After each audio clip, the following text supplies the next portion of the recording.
हिंदवी स्वराज्याचे दुसरे छत्रपती धर्मवीर छत्रपती श्री संभाजी महाराज यांच्या बलिदान दिनानिमित्त महाराष्ट्र तसेच कर्नाटक आणि आंध्र प्रदेशातील अनेक भागात संपूर्ण फाल्गुन महिना धर्मवीर बलिदान मास म्हणून पाळण्यात येतो।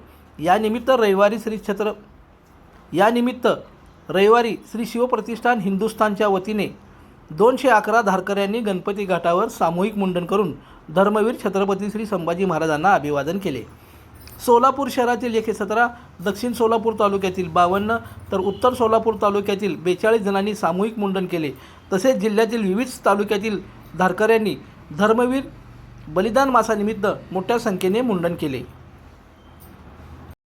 लाईक करा, कमेंट करा आणि सबस्क्राइब करायला विसरू नका।